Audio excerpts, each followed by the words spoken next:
הרי מקשר עצמנו לכל הצדיקים האמיתיים שבד מהם וכל הצדיקים האמיתיים שוכני עפר הקדושים בעצם האפר רבנו הקדוש צדיק יסוד עולם נחל רבי כוחמן רבי נחמן בן פגה. WPLJ Bristol. נחמן, זהו, אתה יודע, זה סתם מועמד. It's more important than connecting to the Tzadik. No. I'm messing with you. It's part of the connection. No, I know. I'm kidding. It's good. It's good. No, the Tzadik's always with us, Baruch Hashem. Yeah, so like we always like to do with the classes, I'll actually give a little bit of explanation behind this as well, but we always do in the classes, hopefully for the aliyah of the neshama of people that have passed away, and also for the refuah shlema of people that are sick. So we'll start off with the people that are sick. We'll name some names. If you have any names, you can say them out loud now. Eva bat Ilana. Amen. Thierry Dov ben Kamuna. Amen. Rachel bat Sarah. Hadassah bat Zlata. Hadassah bat Zlata. Karen bat Florence. Karen ben Florence. Shalmaji ben Perach. Shami ben Perach. Daniel Gmara bat Rosette. Daniel Gmara bat Rosette. Yaakov ben Berta, Esther bat Chaya, Rivka bat Estamaka, Sarah bat Chaya, Binyamin ben Chana, Batya bat Sarah, Shimon ben Jacqueline, Shani Chaya bat Miriam, Yirmiyahu Avraham ben Soda, Reuven ben Zohara, Yachalmiel Daniel ben Tovbasha, Avran ben Mesodi, Hari Nissim ben Yamna. וכל החולים של עם ישראל, אל נא רפא להם, אל נא רפא להם, אל נא רפא להם. In the merit of all the holy tzaddikim, may all these people have a quick and speedy, healthy recovery, so that they can be able to do their mission in this world. Amen. Amen. And for the ilula, and in the merit of the people that have passed, may their neshamot have an aliyah as well. Simon bat Chana. Simon bat Chana. Amen. John ben Chaim. So, John ben Chaim. Amen. Which one? Miriam bat Yoshua. Miriam bat Yoshua. Yahya ben Yaakov. Yahya ben Yaakov. ben Yaakov. Thank you. Amen. Meir ben Clara. Meir ben Clara. Delara bat Aziz. Sorry? Delara Delara bat Aziz. bat Aziz. Amen. Machatou Rabat, Victoria Myriam, Vida, Amen. Elazar ben David Veochama, Mesauda bat Bela. Mesouda bat Bela. Ceux qui sont partis cette année. Anybody? Alors, Félix ben Esther. Félix ben Esther, Amen. Rosette bat Parcha, Menashe ben Rachel ben Mesod, Clara Orit bat Simcha, Madi Sebaoun bat Eugene Minasia, Rabbanit Mazal Tov ben Mucha Pinto, Nissim ben Esther, Edmond Rachamim ben Shalom Hajjaj, Ginette Nina Chaya bat Yosef Gedalia, Naftali Daniel ben Solika, Rezat bat Pachel, Rachel Chaya Afa bat Victor Myriam, Simon bat Hana, Ilan Nesika ben Shoshana, Yarden ben Orli, Yaakov ben Myriam, Chaya bat Perla, Solika bat Mazal, David Shlomo bat Solika, Yehuda ben Pinchas.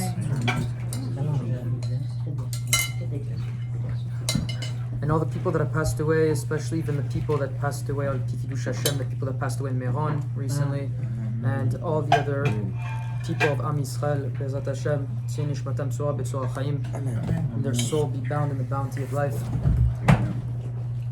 So tonight we're going to do, and we'll continue with the parasha of the week class that we've been doing on Parashat Korach, famous parasha, and there's really one main theme that goes throughout this whole parsha, which we're going to focus on tonight, which is the story of what happened in the interaction with Korach and the elders and the wise people against Moshe and his brother Aaron, and the whole interaction that happened there and the reason behind it. I'm going to potentially share some deeper concepts. We've been going back and forth between sometimes having classes that discuss the Zohar and Ari'zl and other deep books, because obviously, like I said in this class, we usually like to stick with the ideas that are from very, very holy tzaddikim. And as much as I would love to just share random commentary that I would read, I think it's very important to always share Torah that comes especially from the level of the tzaddik yesod olam, essentially from the highest level, the highest degree of the highest tzaddikim. So with that being said, tonight we might share some points that come from some deep works of Kabbalah. And I won't go too much into it because I also don't want to distract people and do too much background, but we'll do a little bit on that, potentially. and we'll share some stories and we'll discuss. Moshe is going to bring a little bit of Likutei Halachot, and from the main teachings of Rebbe Nachman of Breslev, and we'll try to take it as it comes. There wasn't that much preparation, so be patient with us tonight, and we'll jump right in. My first thoughts when reading the parasha this week, and for the little bit that I studied on it, off the cuff, first and foremost, as a person that aspires to be a Breslever and aspires to be a student of Rebbe Nachman of Breslev, there's a lot of discussion, and we discuss every single week. We talk about the Tzadik, and we always talk about the merit of what it is to be connected to Tzadikim, what it is to be attached to the Tzadik Yesod Olam, to be attached to the concept of the Neshama of Moshe Rabbeinu, the soul of Moshe Rabbeinu that comes back. And there's this idea that we consistently try to always follow the path of what the Tzadik wants. When you follow Moshe, you always do well. When you don't follow Moshe, you have situations like the Jews losing faith, the Well of Miriam situation, the Meraglim, the idol worship with the golden calf, the situations that is in this week's parasha, the situation that will come up in the parashas to come with Balak and Bilam, and in many more parashot as well. The things that it all comes down to really is just simple emunah, of course, and simple emunah in Hashem, and obviously in emunah as well in the Tzadik, and the path that the Tzadik wants us to go through to get close to Hashem. And there's an importance behind that, and there's a meaning behind that. And whenever I read this parasha, again, I had this feeling of a tremendous amount of humility, because the parasha is so profound in the sense that when we read the parasha, we come to it with a lot of baggage and a lot of stories and a lot of commentary that we've learned to this parasha many times before. So when we read Parshiot, when we read the Meraglim, and I did this last week, but I want to reiterate it again tonight, is that when we read the stories of the Meraglim, and we read stories of people that sinned, that were very holy people, we say, oh, these people they went off the derech, or they're people that did something bad, and we say the Meraglim are like the bad people because they spoke bad about Eretz Yisrael. But there's this really big misconception that these people were very, very, very holy. These people were the best Jews, the biggest tzaddikim of the time. And it comes back again in the story with Korach, but it's of a much, much higher degree, because actually Korach, even according to many commentaries, anywhere from the Midrash to the Kabbalah to Rashi, discusses how Korach, actually I don't think Rashi brings this up specifically, but there's other parts of it that Rashi does bring up, but that Korach saw from himself, from his own lineage, because Korach had prophecy, he saw that Shmuel Navi was going to come from him. Okay? So there's a commentary that says, just to give you a little bit of a background on what's going on here, Korach saw that from him comes one of the greatest prophets, that some people even argue and say that Shmuel Navi had a prophecy that was of a higher degree than Moshe and Aaron. Okay? There's other people that say that Moshe pulled from a higher form of prophecy than them. Most people actually hold that argument, but there is arguments that say that Shmuel Navi had a degree of prophecy that nobody else had. Keep in mind that this is after the giving of the Torah, which means that after many years, to have a degree of prophecy that was high of that level is incredible. The reasons why those comments, even though they're Kabbalistic, they might contradict, is because they're mostly talking about the strength of where it pulls from in the Sfirot, in the upper realms. And because Shmuel Navi pulled from the same level of prophecy from Adam HaRishon, which came from the level of Chokhmah, which is very, very high up, in the very, very high up level of understanding of prophecy of God, and Moshe Rabbeinu was pulling in the Zohar that references an upper level of Da'at, because it came from a place that was higher, it was considered as if he was pulling prophecy from a higher place. Now, without getting too much into all of the Kabbalistic stuff, it's so important to understand this, because Korach, the main fault that Korach is going to have in this parasha, and that we keep on doing even today, is that we fall in the level of pride. We fall in the level of thinking that we're smart, that we're going to figure out something better than someone else, or better than someone that knows better than us. Mainly, either Hashem or Moshe. Okay? And there's this idea that it keeps on coming back, that the Jews didn't learn from the sin with Miriam. The Jews didn't learn of their sins when they were in Egypt. The Jews didn't learn whenever they were crossing the Red Sea. The Jews didn't learn whenever they were dealing with the situation with the golden calf. They kept on having this situation where they keep falling below the grace of Moshe, not listening to Moshe wants for them in order to get close to Hashem. All Moshe wants is to bring the Jews back to Hashem. They somehow don't believe in him, and then they continuously fall over and over again. And it's getting to the point where the Jews are actually, it's not that they're doing this simple thing of like, I don't believe in Moshe. It's actually getting to the point where they're ganging up in numbers against Moshe. It happened with the golden calf, that many of the Jews sinned. It happened with the Meraglim, that all the Jewish people of the generation, and this happened the same year, the story of Korach happens accordingly in the timeline, within the same year after the sin of the spies, that all the Jews partake in Lashon Hara, and all the Jews listen to the bad of Eretz Yisrael and go against the word of essentially Yehoshua, Kalev, and Moshe and Aaron, and a select few. And then again, you have the same situation now where you have Korach coming up, bringing up very logical and very, very smart arguments against the Torah and against Moshe. Moshe doesn't answer. There's a reason for that. I think Moshe is going to touch on that probably a little bit later. And Moshe then goes back to Hashem, making it seem, according to the Torah, as if Moshe doesn't have an answer to Korach.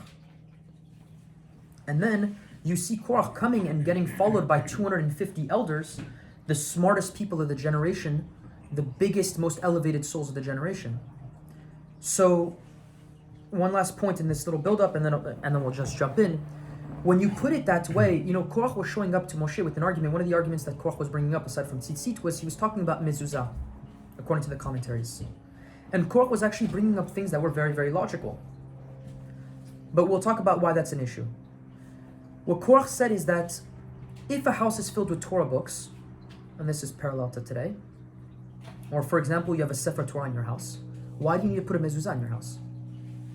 As a protection, right? Because if the actual symbolism of protecting the door is by the passages of the Torah and by the written Torah and the blessing of the mezuzah, then why, if you have blessings and books of Torah in your house, do you need to actually put mezuzot? Right? There's answers for it, of course. You can discuss how through specific doorways, negative energy can come in and out, angels, negative angels, things like that. There's protections for it. The mezuzah, specific protections against that. That's more mystical. But Korach was bringing very strong arguments that would counteract a lot of those mystical concepts.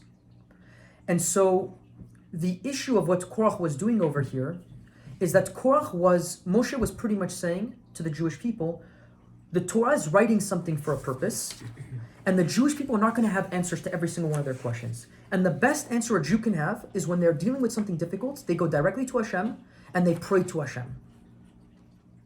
And they can, of course, study it. There's a way to study things, Leshem Shamayim, to engage in it, to have the right questions. But when the question comes from a place of, I think I know better, or because it comes from a place of Ga'ava, because that's what every commentary says, especially the deep commentaries that discusses it, especially in the Zohar, is that when it comes from a place of when you think you're better than someone else, that's when you begin to fall. And that's when you begin to lose. But it's so fragile in the amount that you can actually lose. So let me explain. With this, I want to actually jump into a story of the Baal Shemtov to prove a point. The Baal Shemtov was a very, very famous Hasidic master. He actually was the founder of the Hasidic movement, lived about 300 years ago in the middle of Eastern Europe, okay? And was a very, very famous Kabbalist and Hasidic person that was famous for teaching the Jewish people to always value every single Jewish neshama. We don't judge Jews of whatever level they are. He was very famous for revealing concepts that were hidden in Kabbalah, but bringing it in a very simple way for people to be able to study it. Doesn't mean that it was of a lower level. It means that it was a much higher level because it revealed things that people could not reveal before. So to be able to reveal a Torah of a very high place in a lower place, it means it needs more light. Meaning that the vessel to reveal Chassidut, sometimes people will say, oh, that's Chassidut, it's not Kabbalah, it's watered down Kabbalah. People are completely wrong. They don't understand anything. Those are people that study, they'll study Chassidut, or they'll study Kabbalah, but they don't ever study Chassidut, or they'll talk bad about people that study Chassidut. It's completely incorrect. Chassidut pulls from a higher degree than Kabbalah. Or it pulls at least from the very same degree as Kabbalah. So it's very important for people to understand, whenever they're talking about a book of Rebbe Nachman of Breslev, people think, oh no, it's a nice little cute teaching on Musar, but it's not that. It pulls from a much higher degree of Kabbalah. So that's something that's very important to understand. And so the Baal Shemtov, being a master of this and being able to bring it out to a much lower level that everybody can understand very important principles of the Torah, the Baal Shemtov had literally thousands and thousands of stories of open Kabbalah and open miracles that happened around him in being able to prove openly that everything that he was doing was from Hashem. We of course know that the soul of the Baal Shemtov was a passing on of the soul of Moshe Rabbeinu as it passed through generations. We've discussed this multiple times. And it was a soul of a very, very high degree. But aside from that, one time the Baal Shemtov was sitting down and he was giving classes. And a lot of the times we share stories of the Baal Shemtov where he's discussing very deep things and very powerful things, or he's doing something where he's doing Kabbalah Masit. This time I'm going to share a story of the Baal Shemtov that's much more simple, to show you something very important of what it means to be attached to the Tzadik and always live in humility around the Tzadik and live in humility within your own life. One time the Baal Shemtov was giving a class, and a very, very wise man, a man that was sitting down and learning Torah for a lot of times per day, a lot of hours, and was a person that was known as being a person that was a lamdan, a person that was a student, a person that would sit down and learn Torah a lot. He came by and he's heard that the Baal Shemtov was giving a class in the area, in the shul that was in the neighboring town, and he decided to go to the class of the Baal Shemtov. When he showed up to the Baal Shemtov's class, the Baal Shemtov was giving a class on the simplicity of happiness, to be in simcha. And he was talking very, very simple words and just reinforcing Jews to always be with simple emunah, simple faith, be happy, always be happy, reinforce yourself in happiness because the Satan's going to attack you and try to bring you into sadness and to not be happy. And the man was shocked because he thought the Baal Shemtov was going to reveal to him secrets of Kabbalah and reading teachings of Zohar and teachings that were very, very mystical. But the Baal Shemtov was talking in a very simple fashion. So the Baal Shemtov actually told this man, no, we're actually discussing very important concepts and these are very elevated. And the man kept on pushing back against the Baal Shemtov and and telling him about how he's not revealing anything special. And the Baal Shemtov responded to him and told him, if you don't think that this is anything special, he pretty much left it at that. And after the class went by, he said, you'll see. He said, because you think that it's so easy to be happy and it's easy to be a simple Jew, which Rebbe Nachman discusses a lot. He said, you're going to see how fragile every little thing in life can be if you don't believe in this simplicity and how you focus on the simple things. And this man was a man that was very religious. This is a man that had a beard. This is a man that was, and this is very different than in today's day and age when you think about religious people that are engaged in the world. Back then, there isn't the types of distractions that we have today. Meaning that when people were religious people and they sat down and they studied Torah, it was of a very, very, very high caliber. These are not people that were simple people. And there's a reason why I'm bringing this up with Korach, because I'm going to connect it obviously to Korach. But this man goes home. If you can imagine a person that grew up in Israel, grew up very religious, and he goes back and sees his wife. They're dealing with a financial problem that they're dealing with at the time. One or two things lead to another. The man slowly starts to lose a little bit of faith with one situation. He has to travel an extra day. He's slightly traveling into Shabbats to be able to do some business so that he can provide money for his family. And slowly but surely, through the disgrace that the man had in front of the Baal Shemtov, this man slowly starts to fall. He starts slowly not being able to keep Shabbat, not being able to keep kosher, not being able to do the Torah and the mitzvot, until him and his wife become completely secular. Completely secular. Within 1 year, all of it just falls. The man then travels back through the same village a year later and passing by the temple and the shul where the Baal Shemtov was. And he said, I'm going to go see if the Baal Shemtov is here. So he went just to pass and just to see. And the man was completely secularized at this point. And when he walked in, the Baal Shemtov was standing in the exact same spot and he told him, you see, it's not so simple to be a simple Jew. That was the first word that came out of his mouth when he saw the man. Because he saw immediately what had happened. Now, that's the story. But the reason why is because in life we think that things are granted to us. We think that things are easy. We think that we're smart, that we know better, that we're going to go and we're going to study the parasha and we're going to get a very deep understanding of whatever something's going to happen. Today I'd like to bring it back many levels, and I'm going to share a couple deep things, or at least some things that I think are deep. But I want people to understand and realize that Korach, once again, is a person that by anyone's means would have been considered the Gadol HaTorah. Korach was a person that knew the ins and outs of the Torah, that he could have given any answer, to the point that he was stumping Moshe black on white in the parasha with his questions, that Moshe was not able to give an answer. Keep in mind, Moshe was giving answers to every question that any Jew had at any point in time on the Torah before now. And now Korach is coming, and it's not just Korach, because everybody saw what happened with Moshe in all the previous stories. Everyone saw that Moshe went up for 40 days and 40 nights without eating, and Moshe obviously did so many things that were incredible and that we cannot even explain. And even that, the 250 wisest people gang up with Korach against Moshe. Part of the craziness behind this is that, and part of the fall here, is that the people that bound up against Moshe and Aaron and against Hashem in reality, is that these were the smartest people. It was not the people that had the best emunah. It was not the people that were the closest to Moshe. It was the people that were the furthest from Moshe and Aaron. And that's the most important thing to understand, is that in life, there's going to be people that sit down and they're going to study the Torah all day and night. But then they're going to open up and they're going to say, I think I understand this better than someone else. Or I think I know how to do this mitzvah a specific way. We're not standing here from a place of saying a person wants to do a mitzvah with a good intention and is trying to learn Torah, or saying, hey, I heard this great commentary on this and I want to share you my thoughts on this. It's not like that at all, because it's not coming from a bad place. But when it comes from a place of where this is coming from, it comes from a very catastrophic place, because it starts to destruct the concept and the principles of what is the Tzadik and what's the point of bringing back all the Jews in humility towards Hashem. But David, Yeah. sorry to interrupt you. No, Don't it's you think that if we hear about Korach at this point, it's that I believe that he followed Moshe until now. Yeah. But as you mentioned earlier, what really created all this point is that it's Gava. It's because he saw that Aaron was appointed Kohen Gadol, Kohen. that Miriam she's a prophetess, that all these. And he sees Shmuel, and then sees he's saying, Shmuel. why not me? And he has no position in basically, and he should be. So that's the point. But do you think that it's really because he has this view of the Torah that is more like on a taking the Torah on an intellectual approach? 100%. Do you think that that's really the?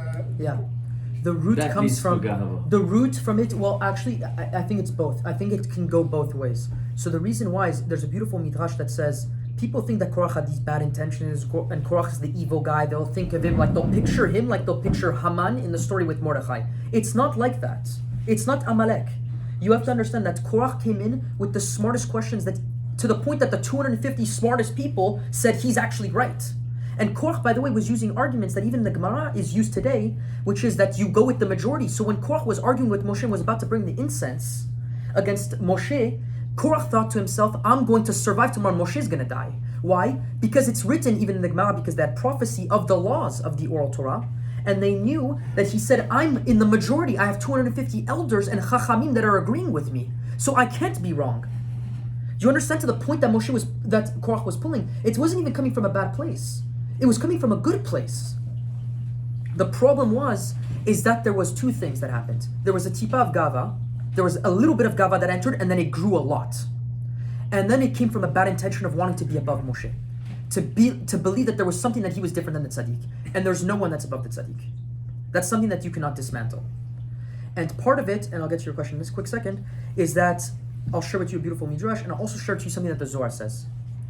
There's a midrash that says that, and I think it's midrash if I'm not 100% mistaken over here, but it discusses the process that the Levim had to go through in the process of when they're going to do the things in the Beit HaMikdash, and the things that the Kohanim had to do and stuff like that. There are specific people, depending on their work that they do in the Beit HaMikdash, that they had to do this, get this, they had to completely shave all the hair off their body. It was a part of the process that they had to do.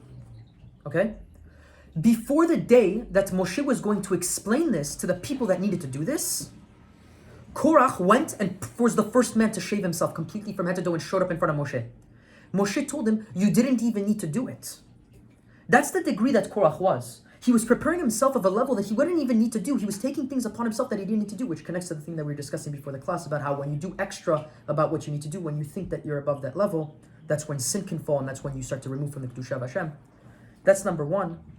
Number two, the Zohar says something very beautiful. I'm not going to go into the separate sections of the Zohar, but the parasha begins by Vayikach Korach, and Korach took something, right? So the question is, what did he take? Because the pasuk in the Torah doesn't explain what he took. The Zohar says, and there's different commentaries and people bring their own interpretations, and I have my own interesting thoughts, at least I think they're interesting, about what I think he took from a level above this and what the Zohar is.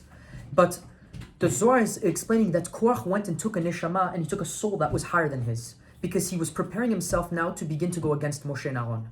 And because he tried to do that, he needed an extra energy and an extra soul, and an upper level, which is discussed in the books of the Ari'zl in the processes of around Yibum, or not Yibum, Ibur, around the process of impregnations. Korach was beginning to prepare himself to take on an extra neshama of a holy person above him. And then, in that process, through that, he was going to be able to defeat Moshe and Aaron. Okay? And you'll see, if you read the parasha, you'll realize that there's points when Moshe is talking with Korach and Aaron, and they're saying what you think you're better than them, or you're on a higher level than them. All that level of that conversation that's happening is purely mystical, that's discussing the levels of the previous nishamot and the nishamot that they're trying to grab onto. That's what the Zohar discusses and the Ari'zl discuss. The reason why it's important is because, to answer Clément's question, is because yes, there's a purpose behind it, and yes, even though he came in with good intentions, people have to realize that the chokhmah, the point where the man fell, is obviously through his intelligence, because he thought that he was better than the intelligence of the Tzadik and Hashem, but it all began with just a little bit of gava going into you. And the simplest takeaway that we can have from tonight, without going into the rest of the class, of course, which we will do, is that it's very important to keep yourself in check in your humility and understanding that Hashem runs every single thing that's happening. And within the simplest fraction of a second, if you try to take on too much ga'ava, which, by the way, even the biggest Kabbalists say this is the most evil midah that a person can have in front of Hashem. It's the most despicable midah that a person can showcase in front of Hashem. Having ga'ava, having a sense of feeling of pride, it's the worst thing to do in front of Hashem. That's why with Breslev Chassidut, because so much of this is concentrated in Breslev Chassidut, there's so many teachings that actually make us avoid ga'ava in many different levels. So that's why it's very, very important to step away from it. And so, do you want to actually jump in with something on that point, or do you have another question? Oh yeah, sorry, I forgot. So then he said that it made him jealous because he didn't have a part in it. Yeah. But also, when why will Hashem make all this happen? And Hashem will know that after he doesn't have a spot, and after Moshe disappears and all that, won't Hashem know that not to do that, so Korach doesn't freak out like this? So it's a good question. I think that part of the thing is that I think that the falls are baked in, meaning that I think Hashem makes the situation that sometimes we're going to fall, sometimes we're going to be bystanders to something, sometimes we're going to be the one in the accident, sometimes we're going to be the one causing the accident, right? Sometimes we're the one that accidentally spills the wine on someone, and sometimes it's someone that spills the wine on us. And it's the beauty of these parashiyot and the beauty of the teachings of Rebbe Nachman and the perspective of when you're connected to a Tzadik and you work on yourself and you pray and you do your hitbodedut and you focus on your meditation and you talk to Hashem and you make yourself humble, is that it's not about the actual action itself. Because whether you were going to spill the wine on someone else or someone was going to spill the wine on you, whether Korach was having the questions of Chokhmah was going to happen already to him. The fact that he was going to have the thought and the test to have to go fight against Moshe. The fact that he was going to say to Moshe, let's bring the incense offering, right? Or essentially Moshe brings it up. But the fact that there's this conflict, the test is normal, the situation is normal. The way you react is what Hashem wants of you. The amount that you pray is what Hashem wants of you. Hashem doesn't care that you're smarter or that you get better grades than someone else in school or that you're nicer or something else. People are inclined, there are people that are born, and we don't know this, and they're so smart. How is it possible that this kid is so smart? What did he do to gain that intelligence? Why is it that this person looks that way? He looks so good. Why is it that this person has this much money? Why is it that this person has so much success in everything that they do? And it's just crazy, but you can feel it that it's in the person's bones. It's almost as if the person, it's their mazal, right? And people's mazal, it can change, and there's ways to change those types of things. But why is it that people have specific things with them? Obviously, number one, it's very deep. It has to do with your gilgul and it has to do with your reincarnations and the things that you have to do in life. So if you're dealing with money, it's because you have to repair money in some way. So if you're very rich, the questions you should be asking yourself during the day is why I'm so rich and why Hashem is giving me money for these situations and why am I dealing with these business affairs and why am I dealing with these people specifically? That's what you should be asking yourself every day. If you're dealing with poverty, you should be asking yourself, why am I dealing with poverty every single day? If you're dealing with specific tests, if it comes with women, if you're dealing with tests of food, you should be asking yourself this all the time. So I think it's a fantastic question because Hashem knows what's going to happen. Hashem put Korach specifically there, but the reality of what Korach does is his choice. And it comes and it roots from a place of Gava. When Gava enters and you allow Gava to swell and you don't go to pray and you don't go to do your Bodhidut and you don't lower yourself in front of the Tzadik and Hashem and you don't have the Anava to do that, that's when it will get out of control. And that's when you begin to fall. And that's where the sin will begin to come in. Do you want to jump in? What's up? Yeah. What about the bad influence? We're looking at the whole picture here. Yeah. We forget someone. His wife. His She's wife the was the one that who influenced him instigates to the do whole it. Yeah. Because he's following all the laws of Moshe. Since Moshe came from the first time, Yeah. okay, before the plagues, he followed even the fact that he had to shave himself. Yeah. And he did it. It's not that Yeah, he 100%. complained before doing it. You want to take it? So he gets home and he's all shaven, and his wife just instigates him to turn around against Moshe. So the influence that someone can have on someone else, Of course. besides the fact that he That made the influence right is choice, also rooted in Gava. The question is, besides the Gava, it's his freedom of choice. Of course, and also keep in mind, and you could jump in for this, but Datan and Aviram are also involved in this situation, and we know that Datan and Aviram are the root of all the negative evil forces that existed in the Jewish people that was in Egypt and after Egypt. So it's funny you say this, because Rabbi Natan has an entire Likutei Halachot on what is called keeping yourself with friends. Especially people that are attached to the Tzadik, to have friends that you have that are very close to the Tzadik, because that's true friendship. When you're both working towards a goal to come close to Hashem, be'emet, in truth, when you have that, you know you have someone to rely on, to lean on. And it's funny you said that with Korach's wife, because Rebbe Nachman in lesson 6 of Likutei Moharan discusses the idea that it's actually man's job. It's man's work himself that's going to influence how his wife reacts, or how his wife acts towards him. So if you have a wife that argues against you, know that it's actually because it's the man's fault. The woman is just receiving from the man. She absorbs everything. She doesn't have any light of her own, right? It's malchut, right? Which means she's just supposed to be a reflection of Hashem, of the man. But if he's not acting properly, then the wife is going to put him in check. So you see here that Korach, because he had that ga'ava, we can say, or that initial bad choice that he made, which allowed the wife then to enter and to make the problem worse and worse, it's actually because of him. And in this case, it was checkmate. Yeah. It's funny because Rabbi Nachman in that lesson 6, speaks about a few things. He speaks about kavod, which is exactly what we're talking about in this week's parasha, which is Korach taking too much kavod for himself. And it's funny because Rabbi Nathan describes this idea, which is very scary because it's very prevalent today. This inyan of Korach. Because it says, Targum Unkelus, right? That, what did it say about Korach? Vayikach Korach? What did it say? Ve'itpeleg Korach. The way Unkelus translates this pasuk, that Korach took something, is actually that Korach argued. What did that mean? What did he do? It said, or ve'itpeleg, it's like to cause a difference between something. He made a separation or something. And what that means is, Rabbi Natan goes on to say, he separated the concept of what is called the lamdan and the tzadik. There's a tzadik, and there's a person who's very big Talmid Chacham in Torah.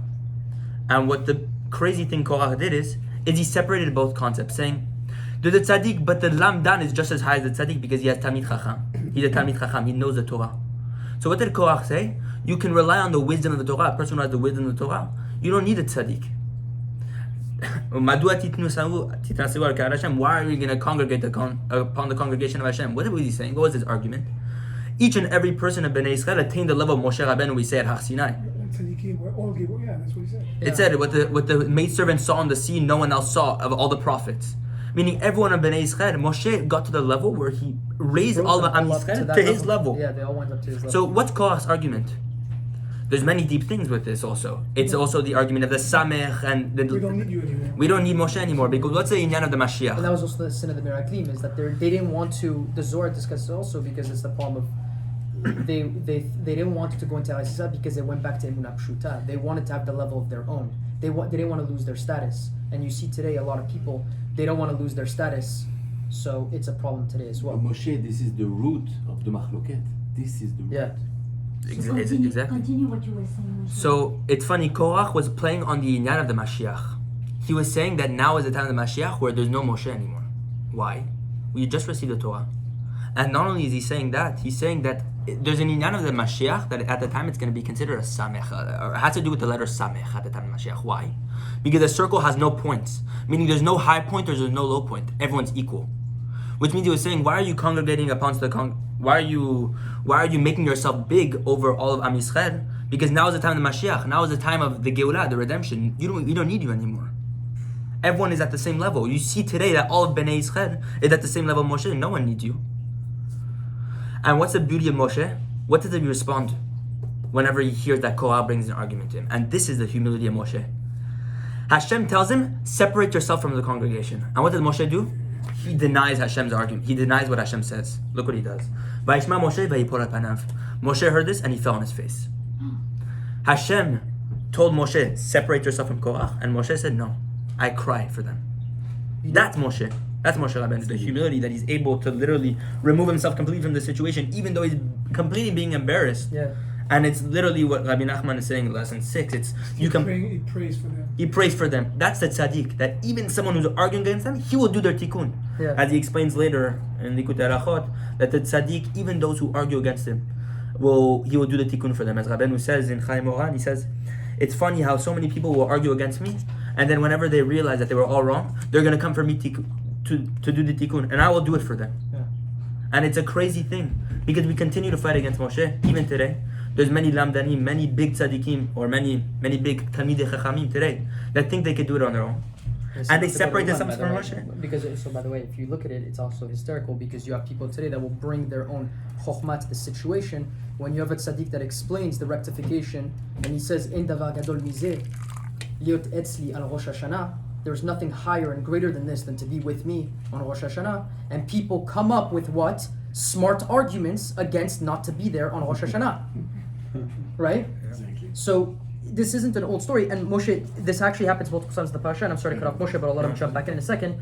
If you jump literally in the same parak, right, because Moshe was reading from Perek Tet Zayin, if people want to look up in the parasha in the very beginning, it says Vayiplu Apanav over there whenever they're discussing, and then also if you look at it again in Perek Tet Zayin, on Pasuk 20, at the beginning of Shlishi, it says again, at this point now, this is when they're about to bring the incense, and it says Vaydaber Hashem Moshe el V'Aaron lemor, he says, separate yourself from them.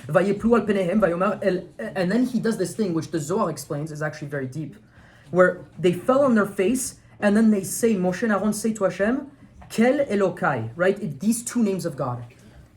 The Zohar explains, this is to give a little bit more of an in-depth look of the depth behind Rebbe Nachman's comment and Rebbe Natan's comment on this, is that they're not only saying that because the Ari'zl discussed it, maybe I'll share it with you guys in a little bit.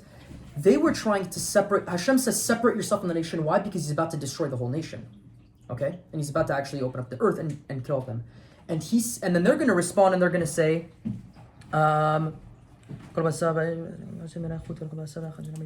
right here, like as in, like if one man is going to sin, are you going to destroy a whole nation? Immediately Moshe says, by the sin of one person, are you going to essentially allow the destruction of every single person? The Zohar explains when you combine these two names of Hashem, and Moshe and Aaron fell on their face, they did something that's considered a form of death. Okay? Because when you fall on your face in this form of vidui towards Hashem, when they saw that there was real destruction coming, Moshe and Aaron could have easily dismantled Korach. We discussed this multiple times. Moshe could have said different names of Hashem, or different names, and he could have destroyed angels that were 50,000 times the size of Korach. That's what's discussed in the Midrashim. So he doesn't answer, falls on his face, tries to protect and save all of Am Yisrael. I'll get into the Ari'zl in a second. But he says over here these two names of God because the Zohar explains that when you combine these two names of Hashem and he fell on his face, he did something that reinstated a divine rachamim in the upper worlds, that even though Hashem was supposed to destroy everyone, he ended up rechanging his judgment because they themselves acted as if they were dead. Moshe and Aaron. So through the fact of them doing this, they sacrifice themselves, they make themselves small. They could have argued with Korach and proven the 250 people wrong in front of everyone, but instead, and then he'll say it in a few psukim later, he says it on Pasuk 28, if I'm not mistaken, Kafchet, he says, I don't do this from my own will, I don't do this from my own heart. Meaning that Hashem took away my will, he wanted to save the Bnei Israel. He needed to do this to repair and destroy the people that needed to pass away and be swallowed into the earth. And you'll see that Anava, the biggest tzaddikim say, make me as if I'm the earth. You see this with David HaMelech, you see this with Moshe Rabbeinu, you see this with Amrav Aminu, to be like the sand. Everything is to be like the earth. They fall on their face, they fall to the earth. And what do you see with Korach? Because he was falling in Ga'ava, what happens? He gets swallowed by the lowest level. He gets swallowed by the earth. And the tikkun is through the earth. So we'll jump into a couple of deep things in a little bit, but you can continue with it. You wanna? No, you continue. So, yeah, I mean, there's many practical points of this parasha, and specifically this inyan of chokhmah, following after your own chokhmah, your own wisdom, which Rabbi Nachman says is the most dangerous thing, and it can lead to lots of heresy and things like that. Gava, arrogance, and this idea of not attaching yourself to the tzaddik. And they're all really connected.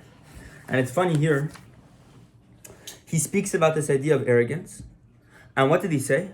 Rabbi Nachman says the only way to really counteract this idea of arrogance is you have to pray. an extreme amount to be able to be saved from this. You have to really pray and really pray in order that you attain this level of humility where you can be led on the right path. And he said, you have to continuously ask Hashem from this, and continuously and ask a lot to be saved from arrogance. And this is why Korach blemished this, because he never really prayed. And it's something, it's also an interesting idea, because Rabbeinu always speaks about the ratzon, right? The will or the prayer. Because as long as your will is in the right place, you will always be led to the right place. You'll never fall off the path if your will is in the right place. But because Korach's will was founded on something completely false and sheker, immediately he fell. And he never counteracted it with tefillah or being truthful or being emet.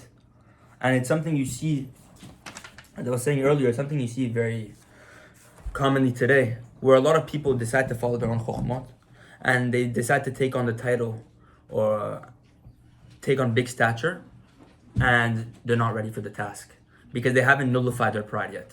Because if you're going to receive pride and begin to lead people, you have to understand that you have to be completely nullified to the point where you're just doing it for them.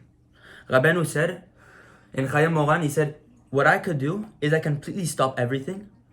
I could completely stop everything that I'm doing and bring the Mashiach in a snap of a finger. Chayei Moran, you can see this black and white. But what did he say?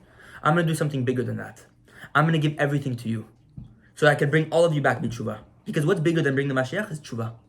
Because once the Mashiach comes, there's no more free will anymore. The Mashiach is going to tell you to do something, and at that point you're not going to have a choice really, because Hashem's presence is going to be so down here, it's going to be so present. What choice are you going to have to whether come back to Hashem or not? But Rebbe Nachman said, I'm going to bring the entire world back b'tshuva, and I'm not going to bring the Mashiach yet. And it's funny to say this because he's saying, I suffered tremendously from this. And Rebbe Nachman goes into very deep ideas in Likutei Moran about what his job is really. And he touches upon it. He gives us a very small taste about it. If you want to look at lesson 65 of Likutei Moran, which speaks about the idea of the Baal Shemtov, the master of the field, which has to undergo the reparations of all of Am Yisrael, and has to constantly suffer and take upon all their sins, and to draw himself to the point where a lot of people were saying Rebbe Nachman is depressed. And Rabbeinu said, on the outside it looks like that because you have no idea how many souls are coming to me every single day. Tens of thousands of souls are coming to me for reparation. But know that I'm very happy. And don't try to learn from me because I'm in a completely different idea. Learn from Rabbi Natan. So you understand here that Moshe Rabbeinu and Rabbi Nachman, they're completely operating at different levels. And what they're trying to do is trying to draw Am Yisrael close, be'achdut, with unity, with ahava, with love. And you see something beautiful.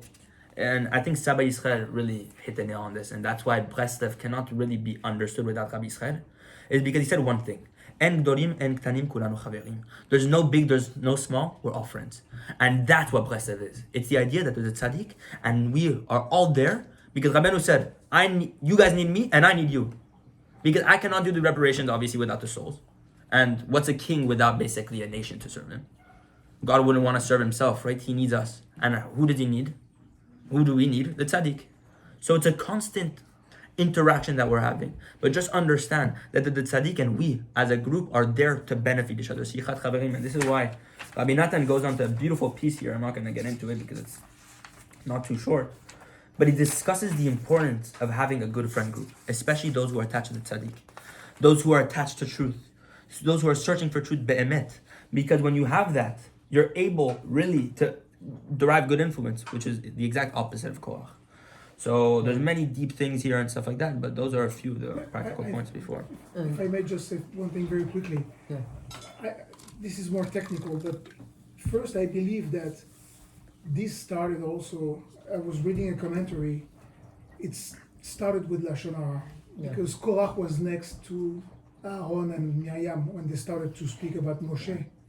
And that's really when Korach heard them talking about their brother, that's really what started to open his mind to also being able to Miriam, Meraglim, Korach.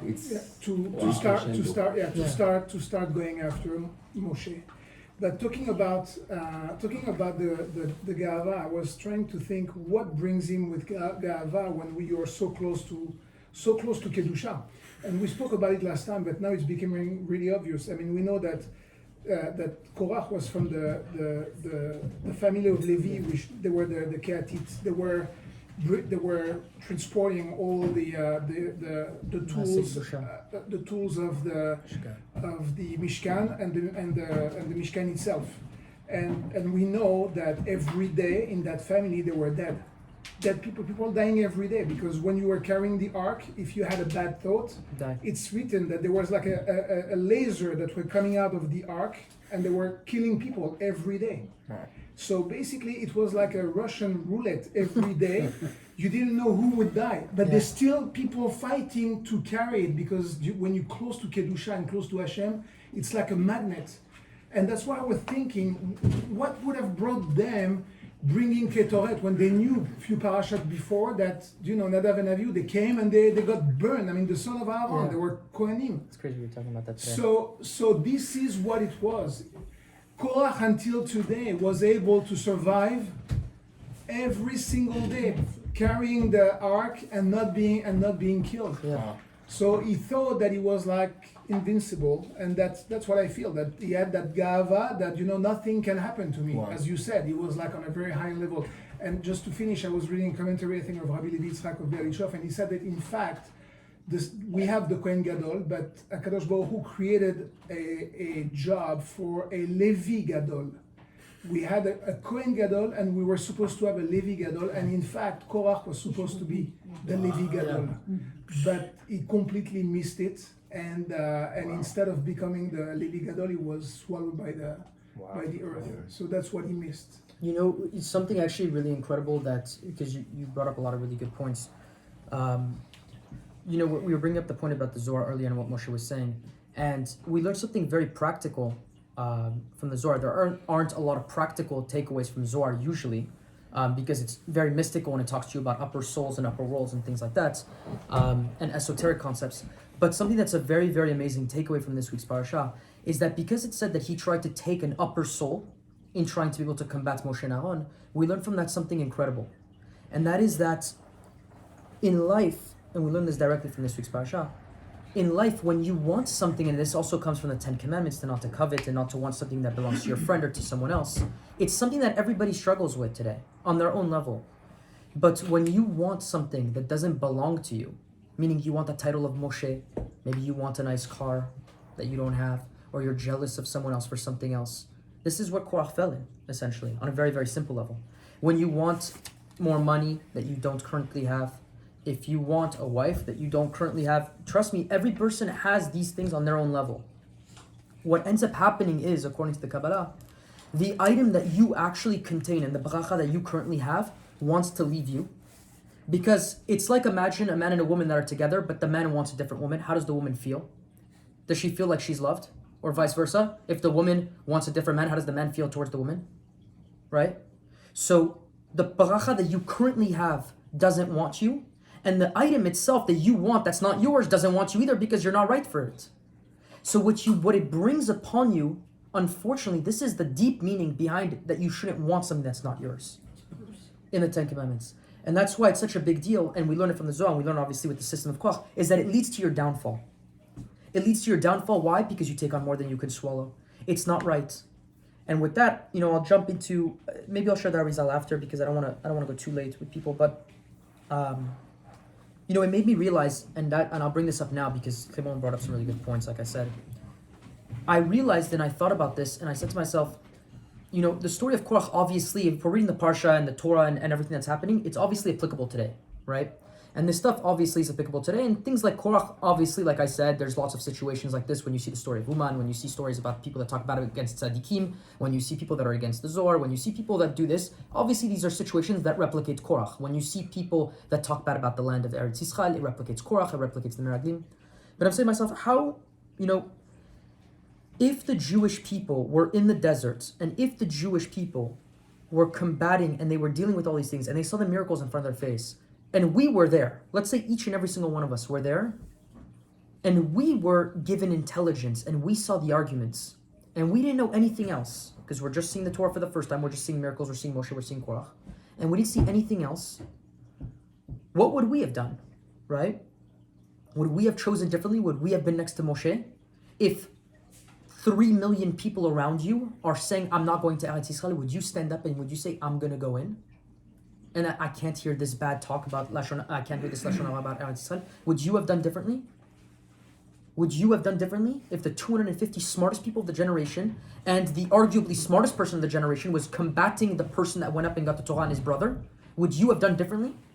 If it was 250 verse 2? The vaccine. We'll keep the political stuff out of it, because then otherwise we'll never... Give you an example today. Of course. Look, on a simple level, without getting controversial about the vaccine or not, it's actually funny because you could take any situation in the world today and everybody thinks that they know better than everyone else. Right? So whether you choose or you don't choose to do the vaccine, I think a lot of people with similar minds and similar backgrounds are choosing to do different things, that's for sure. But the beauty of it is, right, I'll give you a simple parallel, right? The fact of the matter is today, it says there's lots of commentaries that say that Korach was a very wealthy man. He was actually the wealthiest man of the generation, right? Because there's different arguments for this, but some people say I think there's a midrash that says that the bird came and whispered in the ears of Korach what the secrets were and how to find the treasure of Yosef Tzadik that he had from Egypt. One of them. There was like 3. So, and different people had it. So he was able to have that treasure. So people saw him also as being a very, very wealthy person, a very prominent person. In today's day and age, Korach also symbolizes himself as well with money. Rebbe Nachman talks a lot about people falling in money. Whenever you want money that's not supposed to come your way, what are you doing at that point? The truth is that's also the story of Korach. If someone were to give you the option, I was thinking about it, what if I was in Hidbodidut? What if I was in a secluded meditation and I was praying to Hashem like, hey, I want $1 million this year. Let's say I was saying something like that. I don't do that, but let's just say I wanted that. Or let's say a lot of people in the room, right? Basically, if I asked everyone in this room, who would decline $1 million this year? I don't think anybody would decline it, right? I won't. You won't? I won't. Decline it. No, you won't decline it. The thing is, let's say everybody in this room said they want $1 million. You're on video. Yeah, he's good. Yeah, he's good. Today you're on a roll. Let's say everyone in this room tonight said that they wanted $1 million, right? But then let's say every one of us tonight went home, and right before we're about to go to sleep, we had a vision. And in the vision, Hashem said, I'll give you the $1 million, but it's not good for you. It's not good for you. That's it. He just says, it's not good for you. How would you feel? But he says, I'll give it to you if you want it. You don't know how bad it is. You don't know anything like that. It feels good that Hashem talked to me first of all. Yeah. Of course. But you see how quickly that feeling of like, I don't know, how bad is it? Do I really need the $1 million? Do I not need the $1 million? Do I trust Hashem? Within the first second of him saying, you don't need the $1 million, you immediately say, Hashem, I don't want the $1 million. It's not good for me. I don't want it. Do you do that immediately? Or would you worry about it? Would you start to think about it? Would you start to say, I don't know, it's $1 million, maybe I'll do tshuva, like maybe I could do a lot of tzedakah with $1 million. I could do a lot of tzedakah, right? There's a lot of people, by the way, there's commentaries that say that part of the gava came when he had a lot of the wealth as well. He's right, he said, Hashem, you're right, I need 5. I don't need 1. You're right, one is not good for me. But you know what's actually kind of crazy is that this actually brings me to a greater point, which is that Rebbe Nachman of Breslev brings this up, and he shares this because it's very important to understand. And this is not black on white. This you need to actually read between the lines. Rebbe Nachman is not a Rav like any other rabbi for one simple reason. Rebbe Nachman of Breslev, if you read his books, he is not a Rav that you could have gone to. There are no stories in Breslev Chassidut of people going to see their Rav or going to discuss with Rebbe Nachman about things of material and physical matters. They didn't discuss it. There was never any forms. It was embarrassing to even show up and even discuss with Rebbe Nachman. You could be the most poor person in the world. You would never go to him for bracha of money. You would never do it on earth. You want to know why? Because Rebbe Nachman is not a Rav that discusses things of this physical world. He discusses only things of a higher degree. So there are people that people go to today, and this is a depth to what Moshe was discussing about the circle and that there's Rabbanim and there's Talmidei Chachamim.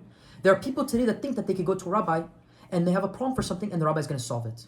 And they think that they could go to a mekubal, for example, and they're going to go meet this person and the person's going to write them a little kamea, and next thing you know, snap of 3 fingers, and they read these 3 psukim, and next what? They close the crazy business deal and they have $1 million, and then they're talking, oh, I went and saw this great rabbi and I went and saw this and that.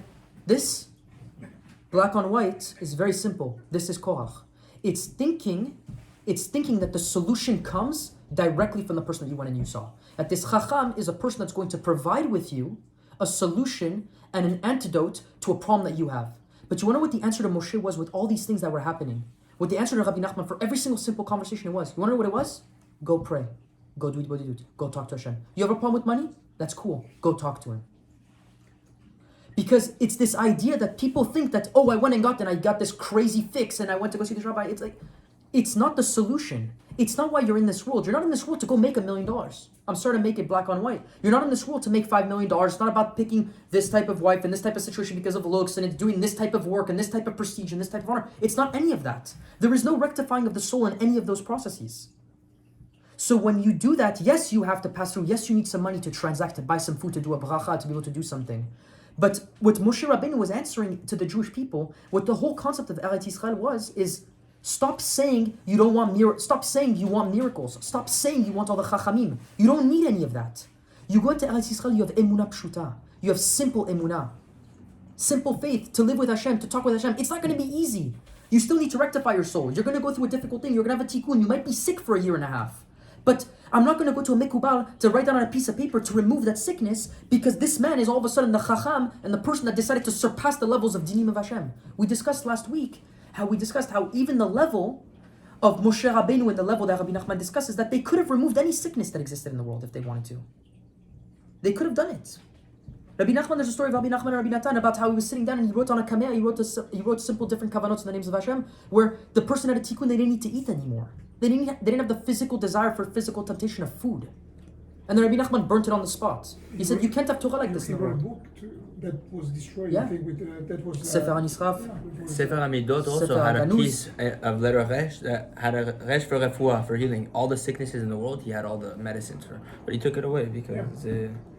Because in the end, everything that he wants you to do, if you actually read it and you actually listen to it and you read Likutei Tefillot and you read the letters of Rebbe Natan, it's reinforce yourself in emunah. Go back to pray to Hashem. Go back to tefillah. Go back and ask for help. Go back and connect with Hashem.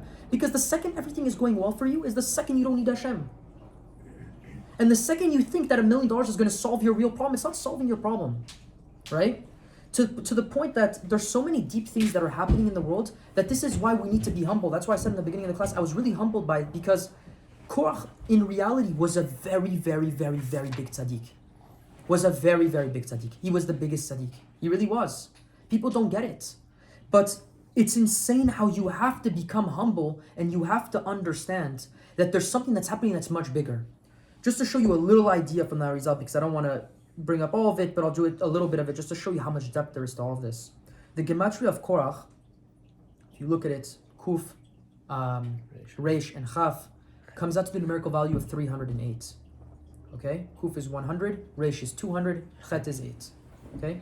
If you add the word Hevel to Korach, right? Hevel, let's do the math on that. Hey is 5, Bet is 2, and Lamed is 30. So we have what?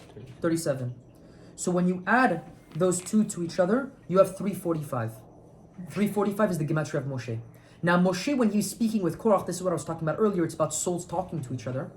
When Moshe sees Korach, and Korach is telling him, you think that you're above us, there's another reason for that. It's different permutations in the level of where Moshe was pulling his chokhmah. So Korach was saying, you're from a higher level, you're from the level of the 72-letter name of God, from the level of the Yud Kei Vav Kei permutation of 72. He's saying, if you're from chokhmah, and the second generation that's supposed to survive after the Meraglim is from Bina, we don't need anymore the first level that was supposed to pass away, the first generation. You need the second generation, which is the aspect of the feminine, which is someone else to lead them in. And that's why he was trying to counteract Moshe. That's the whole other part that's discussed in the Zohar and Ari'zl. But the other part over here is that Moshe knew within in him, he had Korach, who was a reincarnation of Cain, who killed his brother Hevel, which was Moshe as a reincarnation. And he was saying to him, that because, and also by the way, he stabbed him and the blood was soaked up into the ground, so too the blood also in the ground had to absorb and eat Korach back to repair for Cain's sin of having killed Hevel. So part of the correction of Cain and Hevel is coming back in this week's parasha and is being corrected by Moshe. And that's why Moshe is saying also part of it is not coming from my level, it's coming from Hashem. Meaning that it's not my free will that I'm going to beat you with the incense and all this stuff. It's Hashem's will to repair you because Moshe had Hevel, and he had all the generation, because the Tzadik contains within him all the generations of the souls of Am Yisrael. And within Hevel as well, and Cain as well. So when he had Korach within his own name, Moshe had to do this process to allow for Korach to be dismantled. And if you read the Psukim, there's a pasuk that's brought down when he responds to him. And he says over here, in the same pasuk that I was telling you earlier, after he falls on his face and he tells Hashem, Tet Zayin Chaf, in the Shlishi, it says over here, Vayipelu apnehem v'amar el Elohai, haruchot lechol basar. When he's talking to Hashem, the spirit of all flesh, of all man, of all creation, of all different types of beings. If you take the Rashi Tevot, haruchot lechol basar, is what? Hey, Lamed, and Bet, Hevel. Showing in this pasuk, saying, I understand that I come from the level, and I have the reincarnation of Hevel, and I'm going to do this rectification. So Moshe knew what he was doing of this. So it's just to show you how depth the process is of what the Tzadik is doing, and still he falls on his face and still prays for Am Yisrael and still tries to correct them. And all this is really just to show you the point of the humility of the Tzadik. But when you actually break it down and you look at it, because there's so much depth to all these reincarnations and all the stuff that's happening in this parasha and all the things that are happening. There was one time in Ari'zl, just to show you with simplicity how little we understand. One time in Ari'zl, there was a man that was living at the time that there was a Talmid Chacham, there was a man that's studying in yeshiva, and he was marrying a woman from a very wealthy family. And when he married her, a couple days after the marriage, or on the night when she got married, she passed away. Literally on the wedding night or a night or two after. When they got married, the father of the bride was very wealthy, and he gave half of his wealth to the family of the bride, and to the couple that just got married. So they had the money, but then she passed away. So the wealthy man came back to the bride, to the family of the bride, the groom, essentially the new husband, and said, I want the money back because I gave it to you to take care of my wife, to take care of my daughter, but she's no longer in this world, and you're going to continue doing what you're going to do, but you don't need the money. So it's my money and I want my money back. They went and they argued. Obviously the man wanted to keep his money because it was given to him and it was part of his, with the wife and the gift and everything. He wouldn't give it back to the father-in-law. They went to argue, and the Chachamim said at the time in Sfat, at the time of the Ari'zl, they said that the man is right, the father is right, that he has to return the money. Because it was right after the wedding and it was very quick, and that was the intention of the father, to give it to protect his daughter and so that she would have money to live with for the rest of her life. The man, the Talmid Chacham, didn't agree, and he said, let's go to the Ari'zl. They went to the Ari'zl, and the Ari'zl said, the new husband keeps the money. Against all the Chachamim that we're talking. Why? Because, for those that know stories about the Ari'zl know where this is going. He said because in a previous reincarnation, and you've been coming back for multiple reincarnations, you guys had stolen money from one another, and every time you two keep coming back, it's to be able to fix the lost money that the person stole from a person. He said, and right now, because the father-in-law had stolen money in a previous generation, he had to return it back to him. So he gives it to the son-in-law as he gets married. But that's the end of the tikkun. So the daughter needed to pass away because she didn't need to do anything else, and he just needed to transition the money. And there needed to be the test for the money. So the Ari'zl said, if now you want to follow halacha and you want to do arguments to try to say with your chokhmah to return the money, then you're going to both pass away and you're both going to come back in a reincarnation in another 50 years from now, and you're going to have to do the same game over and jazz again. Or you can swallow your pride, you're still wealthy, keep your money, and let this young man keep his money, achieve your tikkun, and now both of you will never have to come back again because you rectified the neshamot that came back in Gilgulim from multiple years before. It's a simple story to show you how the Tzadik sees something that nobody else sees. And I have lots and lots of stories of Gilgulim with the Baal Shemtov, with Rebbe Nachman of Breslev, with the Ari'zl. But it's a simple concept to show you how the simple path, the Ari'zl and the Baal Shemtov were people that, and for the people that were very close to Rebbe Nachman, the people that weren't close to Rebbe Nachman didn't have the privilege. But those people did outwardly miracles that were so obvious that it was so blind in your face that you just had to believe in it whenever you saw it. They were tested on different levels, those other people. But today we live in a world where it's pure bilbul, it's pure confusion. Where people don't see right from wrong, they don't know anything. Rebbe Nachman discusses the Yetzirah in today's generation as the koach hamedameh. It's the confusion of the mind. It's the thought process where you think that you're better than someone else and stuff like that. No, but in that case, if they didn't have the chance to be able to see the Ari'zl, they would have been in Bilbul as well. Of course, but thank God, that's the whole point. Because whenever you get brought in front of the tzaddik, he gives you this form of enlightenment. He brings you the kedusha and the knowledge and the chokhmah of Hashem that's of a high degree that nobody else has. There are very special people. There are tzaddikim today, but they're not of this level. They're not close to the level of Moshe Rabbeinu, the Ari'zl, Rebbe Nachman, the Baal Shemtov. It doesn't hit this level. The next level that you will see of this degree of Moshe Mashiach is going to be the Mashiach. It's the Mashiach. It's undoubtedly. There's nothing that comes in this degree. There's nothing that comes close to it. There are people that sit down and they study, but it's not close to this degree. And it's very, very important from this parasha to be able to sit down and to be able to realize that it's very, very, very, very important to humble yourself and be next to the tzaddik. Because if you don't, it's going to be a fall. And I've been saying it for the last 2 weeks, and I'll continue to say it. You will continue to see that in all these parashiot, until Moshe Rabbeinu passes away, that the people that don't connect with Moshe Rabbeinu fall, and the people that are connected with Moshe Rabbeinu are the ones that are saved. It happens every single time. It's in every single story in the Torah, and you will see it every single time. You stay next to the main tzaddik, you win. You don't stay next to the main tzaddik, or you're against the main tzaddik, you lose. And it's the same story in history. It's the same story, but if we understand this, then we have a very, very, very big merit. And that is something to go pray for and say thank you for, at the very, very least. And so, God willing, in the merit of this, and we can continue if you have any other points that you want to share, but the main idea over here is to do this and to be able to be humble and to be able to say that you have to take time during your day to be able to pray, to be able to recognize these points, to be able to look at the story, and don't think for a second that Korach was someone that was a rasha, or that someone that wasn't good, or someone that didn't know the Torah, because Korach knew the Torah the best. And Korach was the richest. And Korach appeared to be the one that understood everything the best. But that's where we need to draw the line, and that's where we need to connect back with the tzaddik, and in humility be able to sometimes say, I don't know, and I want to result back to emunah. I want to pray to Hashem. And just as a little practical last point, when Breslevers pray and when Breslevers do Hitbodedut, they always have this concept of, at the end of it or at the beginning of their Hitbodedut, they always tell Hashem, and every single thing that I say now, or that I will say, or that I said, if it's not good for me, then don't give it to me. Because in Hitbodedut, sometimes you're just letting loose, and sometimes you're just saying to Hashem, I'm really struggling and I need help and I need some extra money to be able to pay for this stuff with my wife and my kids. Sometimes I need some extra money, or sometimes I need this extra situation, or you're praying and sometimes you get very direct with God. Sometimes you're saying to God, I want to marry this woman. Specifically, and you're getting specific. The problem with getting specific, either in sums of money, or in business deals, or in women, or in types of connections that you have, is that what you're doing is you're trying to bring upon a divine decree where you're bringing your own chokhmah and you're saying, I know better. It's very, very important to pivot that conversation into humility and saying to Hashem, I want to get married. I might even be dating a girl. But I don't know if she is right for me, and I'm ready to be humbled if you need me to learn that. But please make it easy for me and please show me the right way. That is the real tefillah.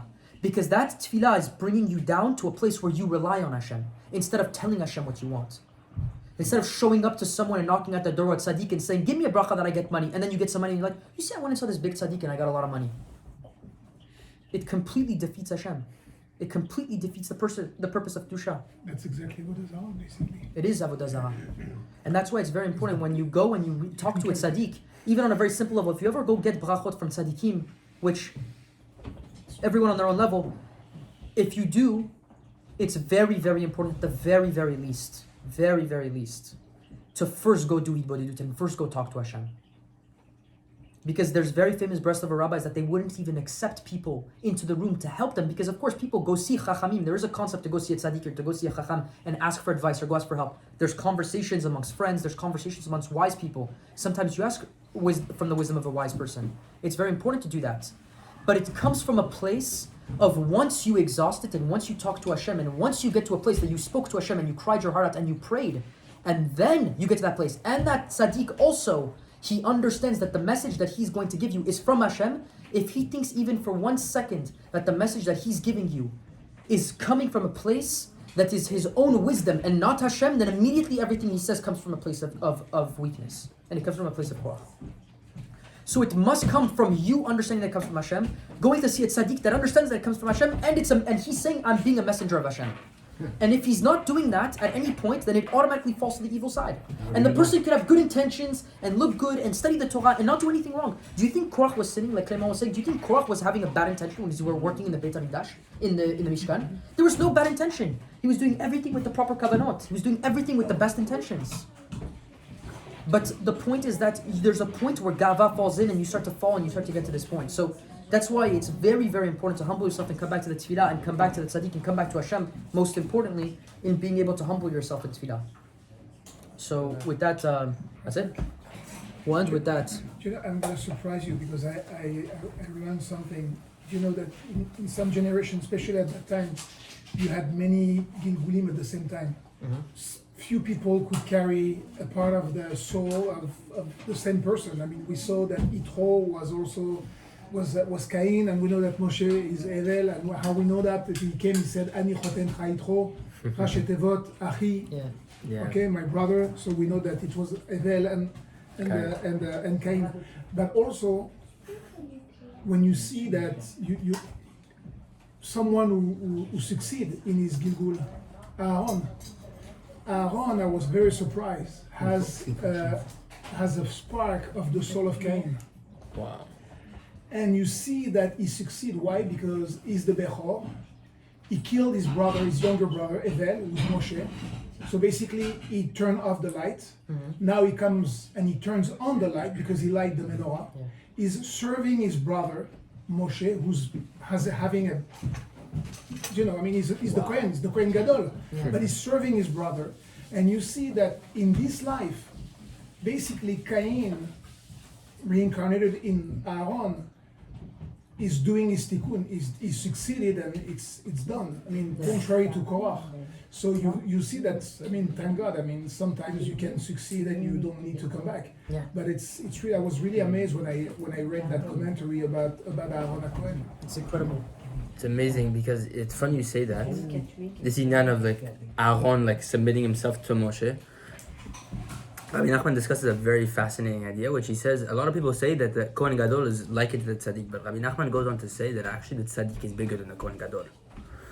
And it's funny you say that. And there's an idea that we say you have to attach yourself to the Tzadik of the generation, right? Or every generation to the Tzadikim, right? But I was looking through a piece of the Zohar and it was funny because everyone always asks this question. There's always a big tefillah that we say at the beginning of every class. It's Hareini Mekasher Atzmi, right? Like, behold, I'm binding myself to the true tzaddikim of this generation and all this stuff. What does it mean, tzaddikim of this generation? It says in the Zohar, I think in the Hakdamat Zohar, that it says in the pasuk, Dor olech v'dor ba. I think a generation comes and a generation goes, or something that along those lines. I will find the pasuk. And what's Dor? The Zohar says, Da Moshe. Know that the generation is Moshe. Moshe comes and goes. He comes back every time. So it's a big question, who's the tzaddik of the generation? But no, you can always rely on the true tzaddik that is Moshe Rabbeinu in the generation, even though he's not here. You can always rely on his merit. And Rabbi Nathan says, the merit of the tzaddik is infinite. You can always use it and always rely on it and always continuously ask Hashem in the merit of the tzaddikim, the true tzaddikim, specifically Moshe Rabbeinu, Rabbi Shimon Bar Yochai, all these people, Rebbe Nachman, Baal Shemtov, the Ari'zl, because it's infinite zchut. That they're the da'at of basically all the upper world, all the lower worlds, that they basically keep the entire world standing. And I think it's an interesting idea what you were saying. There's also an inyan, by the way, on that point, that the tzaddik of the generation, Rebbe Nachman discusses it in the lesson Likutei Halachot, that the tzaddik of the generation is the tzaddik that contains within him all the nishamot of that generation or the generation before. So the tzaddik, for example, there's lots of people that follow Rabbanim today, for example, and they're students of that tzaddik. But then that tzaddik is a student of someone else, and that student is that person's, you know what I mean? And you take this bridge all the way back. So the real tzaddik of the generation is mamash proven in that Zohar, but also in the concept that the tzaddik of the generation is the one that's generational, is the one that comes back throughout every single generation, that contains all the generations within him, and that's the tzaddik that is Moshe Mashiach, that is the concept of the neshama of Moshe that comes back. So it shows you that even those tzaddikim, even the tzaddikim that people say like, oh, I'm a follower of this rabbi and I'm part of this movement, right? Those people need the real tzaddik as well, because there's a level where they also fall that they need to be corrected. So because they're not perfect. So it's a level where the very, very high level. But But nonetheless, Baruch So that's Hashem. why there were some people saying that Howard Yosef had a part of the soul of Moshe Rabbeinu, but it makes completely sense because basically It could. no, but it's if you look at it the way you just said it, Yeah. basically all the tzaddikim in all the generation are completely related and connected Yeah. to Moshe Rabbeinu. They have to be, and in that respect as well, you know, yeah. I mean, there's lots of books that discuss this stuff, but Sha'ar Hapesukim famously, the book on reincarnations, in the beginning on Soda Hapesukim, that discusses the secrets of this and the reincarnations, talks about how when people are going to do a specific positive thing, or they're going to do a mitzvah, then what could happen is that a neshama up there, of even a very holy person, that may not have even done that mitzvah, or might have done it but not at the level that they would want to, or maybe they want to participate in the mitzvah, has the ability to incarnate themselves in a way that's not necessarily as binding to the soul as the current soul is to the body. And it can attach himself to the body of a person, and he can help that person. And if a person contains that kedusha, and they continue to do mitzvot, that soul of that holy tzaddik can be with them and stay with them for many days, many months, many years, even. Until the person might make the soul leave. But upper levels of souls and very holy people, they cannot stay in bodies of people that sin and do bad things. Yeah. By the way, just because there's the side of the kedusha, there's also the side, obviously, of the sitcha. So, in that respect, when people do things that are very, very bad, negative forces can also cling to them. In the concept of klipot, in the concept of shedim, and things like that as well. This stuff doesn't exist as much. Book now. Yeah. But the beauty of it is that when you attach yourself to tzaddikim on a very simple level, every single time you say Ani mikasher atzmi lechol tzaddikim amitim shbadorainu vechol tzaddikim amitim shchanafa, and then you connect yourself. Breslevers really do this for everything. There's not that many people that discuss this concept outside of Breslev Chassidut. I've never seen it. It's just people have adopted it, really coming from Breslev Chassidut. But it comes from this idea that when you attach yourself to all the tzaddikim and you attach yourself to specifically Rebbe Nachman of Breslev, instantaneously you're forming a bond immediately with the tzaddik, that you immediately have his divine oversight, his help that comes from a godly level, that comes from the will, because the will of the tzaddik is the will of Hashem. It's a very, very high level. We know that because it's referenced in the stories of Paro, it's referenced in the stories of Yaakov, not of Paro, of Yosef with the stories of Paro, that the will of the tzaddik is the will of Hashem when he was interpreting the dreams, when he was doing everything. So it's very, very important, and it's beautiful to see how there's so many deep things that are happening that we don't even recognize, even in Gilgulim and even things that are happening. It should be even more of a reason for us to be able to humble ourselves in being able to be in front of the tzaddik and be in front of Hashem, and to come back and to be able to pray, to be able to do a full tshuva, Bezrat Hashem, so that we can be able to achieve our goal in this world. Amen. Amen.